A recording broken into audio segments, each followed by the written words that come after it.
Hi! Welcome to Sudhakar sir classes. నేను మీ Sudhakar sir. మరి ఈరోజు కొత్తగా చూస్తున్నటువంటి యూట్యూబ్ ఛానల్ ఆస్పిరెంట్స్ సబ్స్క్రైబ్ చేయండి, షేర్ చేయండి. మరిన్ని అప్డేట్ వీడియో కోసం ఫాలో అవ్వండి. మరి ఈరోజు టాపిక్ భూకంపాలు. మరి భూకంపాల టాపిక్‌లో చూసినట్లయితే 2025 మార్చి 28న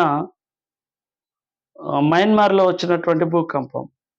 దాదాపుగా ఇది 7.8 రిక్టర్ స్కేల్. అంటే భూకంపాలను కొలవడానికి ఉపయోగించే పరికరం 7 రిక్టర్ స్కేల్ అంటారు.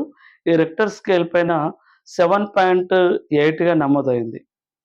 మరి దాదాపు కొన్ని వేల మంది వరకు చనిపోయారు. ఆస్తుల నష్టం కూడా చాలానే అయింది.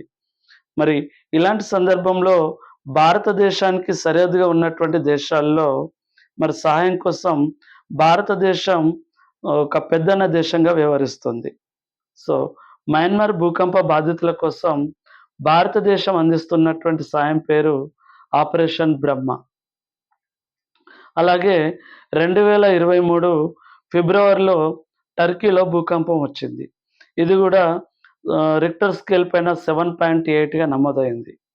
మరి దాదాపు ఇక్కడ సిరియా దేశపు ప్రజలు 50,000 మంది వరకు చనిపోయారు. మరి ఇక్కడ గూడా భారతదేశం సాయం జేసింది. అక్కడ టర్కీ భూకంప బాధితుల కోసం భారతదేశం చేసినటువంటి సాయం పేరు ఆపరేషన్ దోస్త్. అలాగే 2015లో నేపాల్‌లో భూకంపం వచ్చింది. మరి ఇక్కడ నేపాల్ భూకంప బాధితుల కోసం భారతదేశం అందించినటువంటి సాయం పేరు ఆపరేషన్ మైత్రి. అంటే భారతదేశం సరిహద్దు దేశాల కోసం దాదాపుగా భారతదేశం సాయం చేస్తూనే ఉంటుంది. సో, ఇలాంటి సందర్భాల్లోనే భారతదేశం ఒక పెద్దన్న దేశంగా ఉంటూ వ్యవహరించడం జరుగుతూ ఉంటుంది.